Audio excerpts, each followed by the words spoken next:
So that's what happened there. But there's a follow up now because, there's another part of this, another country need to be heard from. Kevin Owens has an issue with Cody. We're aware of this. There was the parking lot attack after the pay per view. And then last week, he being Owens, beat up Randy Orton in the parking lot for trying to go talk to Owens about being nicer to Cody.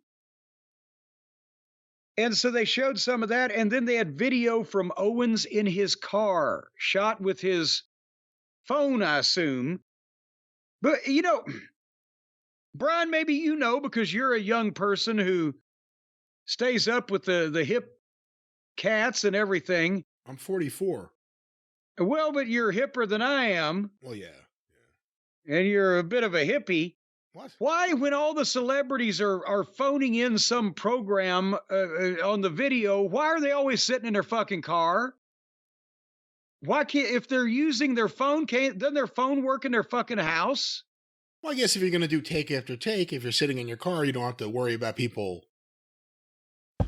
Sir, we're ready for you. I don't know where they would be. I don't know where the scenario is. What are you talking about? I don't know, God damn it. But yeah, why is he in his car? It's not just this instance. You see this all the time. Somebody has some comment to make on the internet. They're doing it from their car. Somebody has a call-in spot on a news program. The phone in the car. Why is everybody in the car when they suddenly have these epiphanies of how to do this commentary? They can't be in the house. They can't be sitting in a fucking chair. I don't understand. Is there something about the young people speaking from their car? Is that like the cone of silence or some kind of confessional where you can speak? You can only speak the truth if you're in the car. Is he at home? Then what's he doing sitting out in his driveway? Maybe he's at home. He doesn't want to be around his family. Well, the promo is they told me to stay home and not come to SmackDown. But he's sitting in his car, so he didn't stay home. He went somewhere, or he's about to go somewhere. That's great. Maybe he told his wife that nothing happened. Everything's fine. I'm going to work. I can't tell her I got told to stay home from SmackDown. And he's just hanging out in his car for the night. Well, I'll tell you what, if he wants that old deal to work, or anybody that, hey, honey, I'm going to work tonight. I'll be back late. Remember to stop at the gas station bathroom on the way back and wet your tights and shit. Put them back in your bag so elsewise you can get found out. But anyway, Owens says it's ridiculous. It's unfair. I've been told to stay home. Look at what we've seen guys do to each other, and I'm the one that gets told to stay home. So all the chaos and the mayhem and the attacks and people hitting each other with fucking sledgehammers. He's exactly correct. He's raised the point we've raised. How can this be allowed to go on? But he gets told to stay home because he dropped their golden boy. And he's very low key when he's saying all this, uncharacteristic of loudmouth Steen. He feels unappreciated by WWE. He can't believe that Randy Orton betrayed him. He can't believe that Randy picked Cody over him. And he was saying, the way I feel about this, I don't know when or if I can come back. So right then I wrote, it sounds like he's re-signed already. Do you think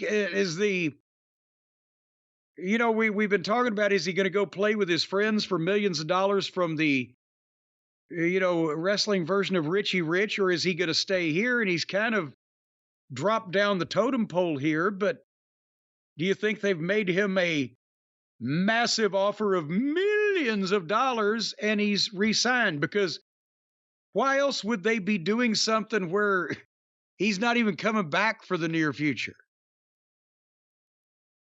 That looks like a red herring to make a mark think that's the way they're writing him out. We'll see. I mean, again, if it's going to expire early next year, you got a few months to get some value out of him. But the other thing is, if he re-signs, we know what it'll be, but it's hard to say no to the amount of money Tony's willing to throw at Kevin Owens. Well, and they had Orton in the back after this. Because make no mistake, he's willing to throw a ton of money at Kevin Owens. Oh, yeah, because of, he's a friend of the friends. But they had Orton in the back with Aldis. This is another clue of it may take longer or be drawn out more. Orton wants Aldis to make the match with him and Owens, but Aldis can't do it. And Orton starts arguing with him. He says, "You're not listening to what I'm saying. I can't do it. This is coming from the top." And that's when Randy says, "Well, then I know who I need to talk to." And I'm assuming it's not Moxley. So it's probably he's going to have to talk to Triple H, is he not? And would that not be another development that might prolong this thing a little bit? It's obviously not going to happen in Saudi Arabia, but I would think Survivor Series, right? Let's see where they go with this. It's Triple H, or I guess it technically could be The Rock or Nick Khan, but Triple H is the only one that would make sense storyline-wise.